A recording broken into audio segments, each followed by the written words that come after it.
मात्र एक बेलपत्री का पत्ता, जिसके भीतर ब्रह्मा भी है, विष्णु भी हैं, शिव भी हैं, और इस बेलपत्री के बीच वाली पत्ती से लेकर जहां दो पत्तियां रहती हैं, उस पत्ती के बीच में जो गैप होता है डंडी का, इसमें 64 योगनियां भी हैं। 64 योगनियां देवियां भी इसके अंतर्गत विराजमान है। और उस डंडी के नीचे जहां दो पत्ती है, इस दो पत्ती के नीचे की जो लंबी डंडी रह जाती है, इसमें 33 कोटि देवताओं का भाग है। उस डंडी के नीचे जो छोटा सा एक मोटा सा भाग रह जाता है, कई बार आप लोगों ने बेलपत्री को तोड़ा होगा तो नीचे एक मोटा सा भाग रह जाता है महाराज, उसके अंतर्गत सारे तीर्थों का भाव जागृत रहता है। उस बेलपत्री को केवल साधारण ना समझे, शिव को अगर समर्पित कर रहे हैं तो वो संपूर्ण उसी के अंतर्गत, संपूर्ण। जिसको भी शुगर हो, बीपी हो, थायराइड हो, हफ्ते में एक बार शंकर जी पे चढ़ी हुई बेलपत्र अवधूतेश्वर महादेव के नाम से, कौन से महादेव? अवधूतेश्वर महादेव के नाम से खाना प्रारंभ कर देना चाहिए, हफ्ते में एक बार। और जिसके भी घुटने में प्रॉब्लम रहती है या डॉक्टर ने बोल दिया कि घुटना बदलना पड़ेगा, तो उनके लिए निवेदन है, शिवरात्रि के दिन रात्रि को 12 बजे शंकर जी पे चढ़ी हुई बेलपत्र, भगवान शंकर पर चढ़ी हुई बेलपत्र, शिव जी के मंदिर पर ही बाहर खड़े होकर शिखर का दर्शन कर कर उस बेलपत्र को चबा चबा कर खा लीजिए। घुटना बदलने की जरूरत नहीं पड़ेगी, कभी भी घुटना बदलने की जरूरत। और कई लोगों ने प्रैक्टिकल करके देखा है, आपके बीच में ही लोग बैठे होंगे, बहुत सारे आपके भीतर बैठे होंगे। भगवान भूत भावन भूतेश्वर मेरा शंकर, मेरा कैलाशी, मेरा अविनाशी, मेरा शिव है। इस मृत्यु लोक का दिया,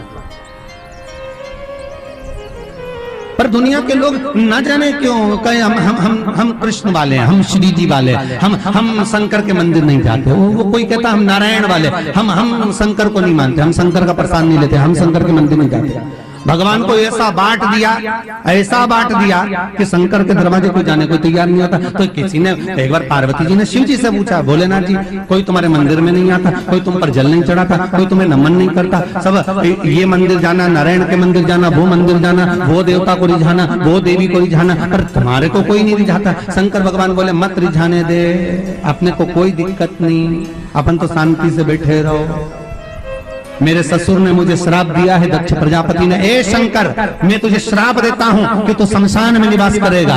शंकर भगवान बोले उस दिन से मैं बड़ा प्रसन्न हूँ, क्योंकि मैं शमशान में रहता हूँ। आज किसी का भी भजन कर ले, चाहे ये राम कहे, चाहे ये कृष्ण कहे, चाहे देवी कहे, चाहे दत्त कहे, इसकी मर्जी पड़े, जितना देवी देवता पूछता फिरे, पर आखिरी में मरने के बाद तो मेरे पास आएगा ना, तब निपट लूंगा। बस उस दिन का इंतजार है। और जैसे ही मेरे पास आया, ऐसी लकड़ी में जलाऊंगा गीली कि 3 दिन ठंडा नहीं होने दूंगा। जिस पुराण को हम श्रवण करने के लिए बैठे हैं, ये पुराण कोई साधारण सा नहीं, इसको कोई साधारण सा ना समझ। भगवान शिव की जब कृपा होती है, करुणा होती है, दया होती है, तब जाकर कहीं आप भगवान शंकर की अविरल भक्ति और मुक्ति की पथ को निश्चित करने वाली शिव महापुराण की कथा श्रवण कर पाते। भगवान देवाधिदेव महादेव, करुणा सागर भगवान शंकर, दया सागर, जिन्होंने आप सबको यहाँ पर आमंत्रित करा, कहीं भोले बाबा की दया और उदारता ही है जो पूरे शहर सीहोर में ऐसा कोई भवन नहीं है जिसमें आप लोग नहीं है, ऐसा कोई भवन नहीं जहां आप लोग। और शहर तो शहर, पूरे नगर में, पूरे गांवों में, खेड़ों में, क्षेत्र में।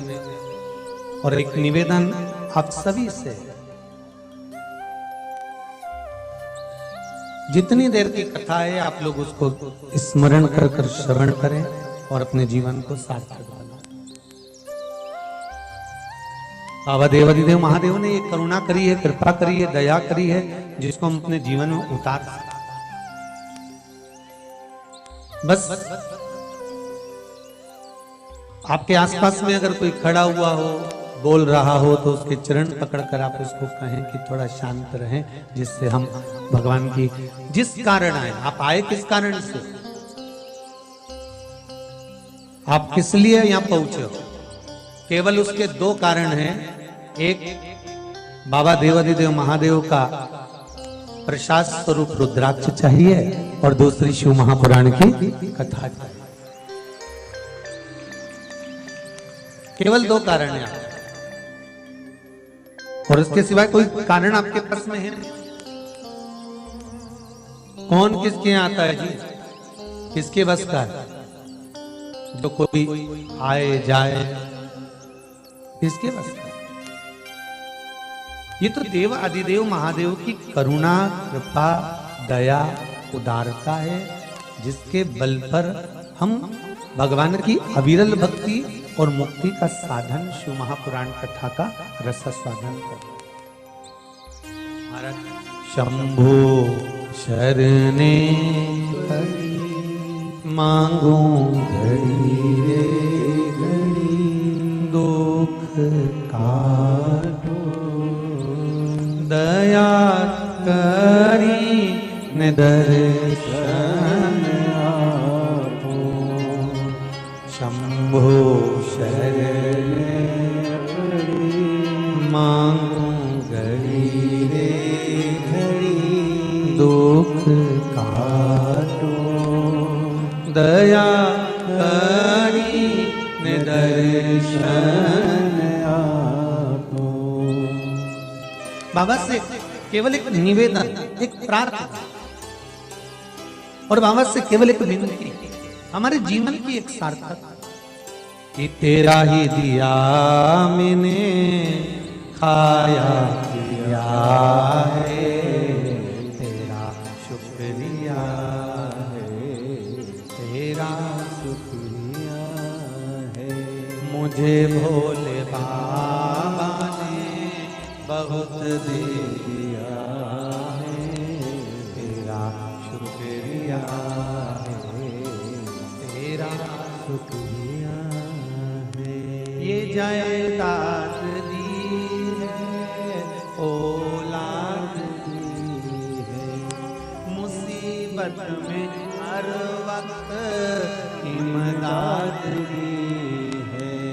तेरा ही दिया मैंने खाया पिया है, तेरा शुक्रिया है, तेरा शुक्रिया है।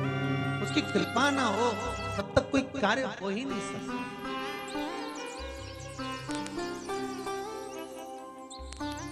संसार में आने के बाद देखिए, अगर भगवान के होना है, परमात्मा के अगर हमको होना है, तो थोड़ा सा तो जीवन में कष्ट।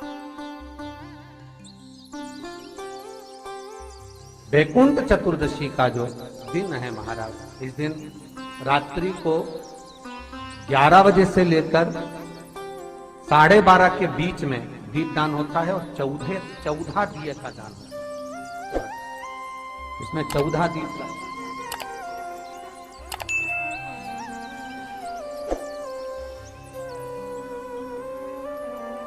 14 निवेदन है आप सबसे कि प्रयास करना कि घर के बाहर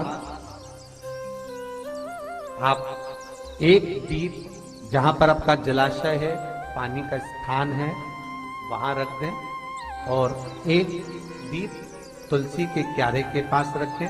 बाकी के दीप आप घर के बाहर लगा दें। 14 दीप।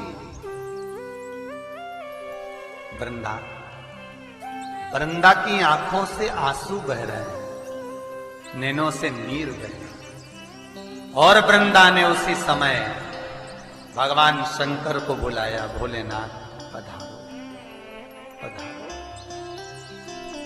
शिव सामने वृंदा, तेरे पति ने जो उपद्रव मचाया था, जहां जहां मंदिर, देवालय, तीर्थ, व्रत सब खंडित कर दिए थे, जो ब्राह्मण पूजन करने बैठते थे तेरा पति जलंधर, उनके प्राणों को हर लेता है। वृंदा, कहीं किसी गांव में अगर भोजन और भंडारा होता था तो तेरा पति उसमें कुछ गलत पदार्थ मिला देता था। वृंदा, तेरे पति को मारना जरूरी था। वृंदा की आंख में आंसू भरे थे और वृंदा आंसू भरती भरती कहती है, भोलेनाथ,